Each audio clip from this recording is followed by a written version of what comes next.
Welcome to CCN Midday News. I am your host, Captivating Christian, and here are some of your top stories for today, May 20th. The sister of Ahmaud Arbery's killer shares a photo of his dead body on Snapchat.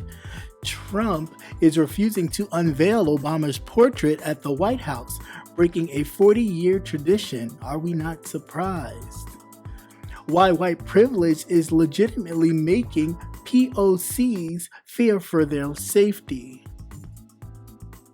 And Trump fan meltdown after Bill Barr says that he doesn't expect Obama will face criminal charges. Dramatic video showing an altercation with Midland Police. And the first batch of dirty laundry.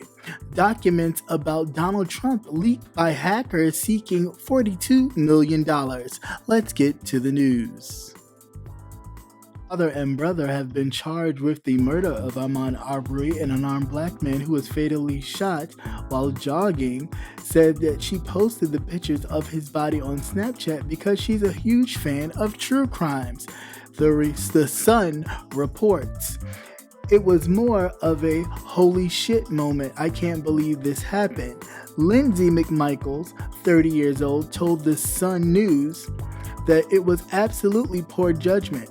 Lee Merritt, however, who is the lawyer for the Arbery family, condemned Lindsey's actions, saying that it was very disturbing even to the family. It also highlights that there are probably more video and even more images out there that can be captured either during or even after Ahmaud's murder. These images were meant for public consumption in this way. It actually fits the pattern of the McMichaels family engaging in weird and violent forms of voyeurism. President Donald Trump won't be unveiling former President Barack Obama's portrait in the White House, breaking a 40-year tradition, reported by NBC News on Tuesday. Obama will also not be interested possibly in attending such an event, according to reports and people familiar with the matter. The White House and a representative for Obama did not immediately respond to requests for comments from insiders. For decades, first-term presidents have held ceremonies in the East Room to unveil the portrait of their immediate predecessor. Obama did it for the former President George W. Bush back in 2012, for example. Trump and Obama have perhaps had the most contentious relationship of any current and former president in modern U.S. history. In recent days, however, Trump has made baseless allegations that Obama committed unspecified crimes before his transition from reality TV to politics. However, Trump has spent years sending out a racist conspiracy theory regarding Obama's place of birth. Police brutality and hate crimes have plagued black communities for centuries. ICE raids and violent assaults have haunted all immigrants of color for decades. Native rights have been eroded by government contracts and big business greed since the dawn of America. The war on POC safety is well and alive in the U.S. These fundamental white supremacist issues, widespread in our society, have lived for so long and become exacerbated with each new era. The current pandemic is no exception. The essential worker and EMT Breonna Taylor murdered by police, Ahmaud Arbery murdered by white policing of black bodies.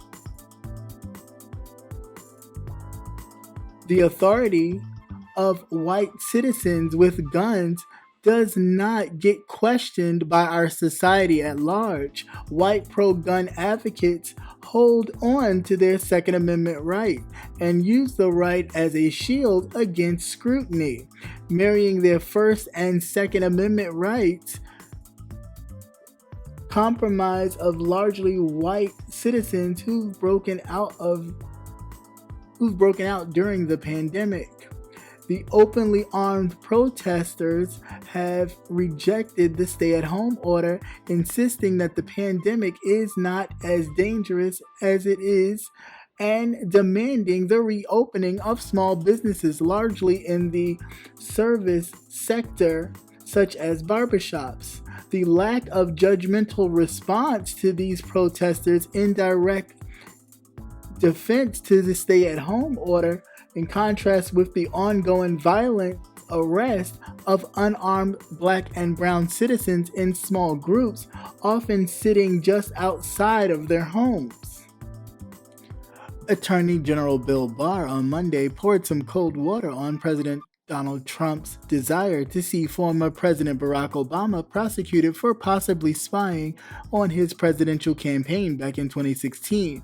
Although Barr said that there could be some criminal prosecutions related to the FBI's investigation into Trump's campaign, multiple contacts with Russian agents, he also said that he did not expect either Obama or former Vice President Joe Biden could face any charges. A video circulating over the weekend shows Midland Police officers trying to arrest a 21-year-old Ty Anders and drawing their guns on him after they said he failed to stop at a stop sign. The video was sent to us by Anders. You can see the dramatic altercation that took place on Saturday afternoon. In the background, police can be heard yelling at Anders to listen to them with their guns drawn. Meanwhile, family and friends of the young man are shouting at the police not to shoot him. The police did not shoot, but they did end up arresting Anders. He was taken to the Midland County Jail and has since been released on bond. In a statement to the News West 9, the Midland Police tell us that Anders failed to stop at a stop sign, then continued in his vehicle until he arrived at his grandmother's home on Pine Street. Police officers also told them that they directed Anders to exit the vehicle, but the suspect refused to cooperate and refused to exit the vehicle. Since the altercation, Anders has hired a civil rights attorney out of Dallas, Justin Moore. Moore tells a different story than the police. We believe and maintain that this was a stop based on racial profiling, and there was no traffic violation. Moore also said that Anders was put in handcuffs and placed in the back of an arresting officer's squad car, where he was assaulted by another officer multiple times in the face.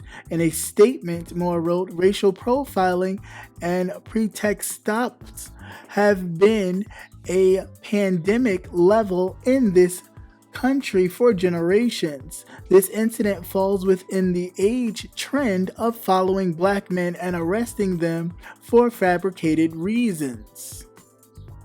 He went on to say, "It is important to note that we do not have video of the traffic stop, but we have the request from the MPD.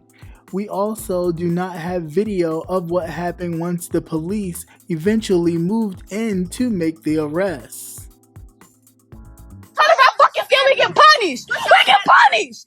We get fucking punished! Y'all gonna fucking shoot me! Put your guns down! Put your guns down! I'm scared! I'm scared! I'm scared! No, put the guns up! I'm scared! I'm scared! No. He don't got nothing on him! Put the guns down! Put the guns down! Why the fuck when you listen, you gotta motherfucker. Stay right there, baby. Stay right there. No! Ain't the fight! No! That's why I'm on the ground! Look!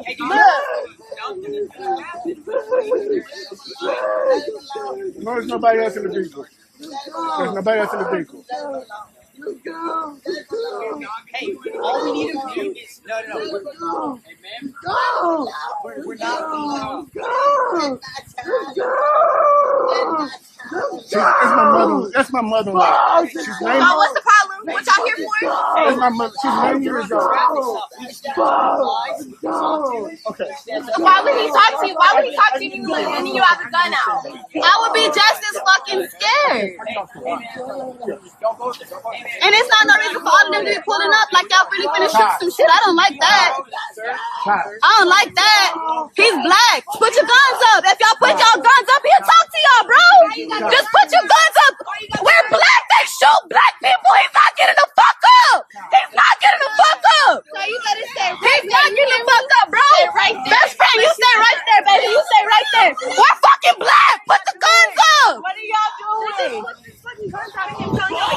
Oh my God. He's not getting up. He's not getting up. Look at her. Look at y'all's race compared to us. Call somebody black out here. Call somebody black out here, bro. Call somebody black out here. Granny. Are you back up, Granny?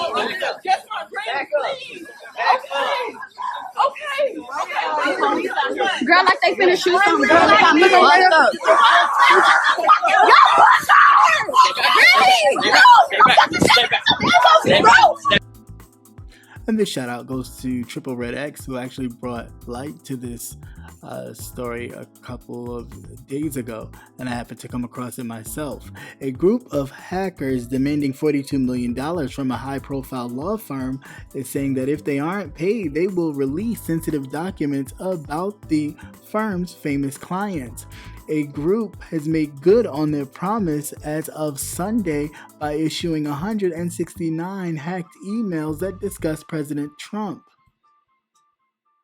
The cyber gang, known as Our Evil, has hacked into a law firm that has reportedly worked on behalf of its clients such as Lady Gaga, Mariah Carey, Bruce Springsteen, Bette Midler, U2, Nicki Minaj, Drake, Madonna, and Donald Trump, as well as many others.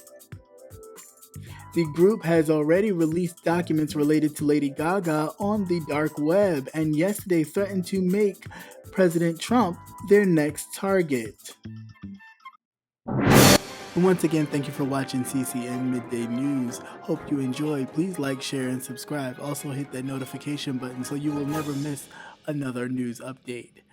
Have a great day. Peace.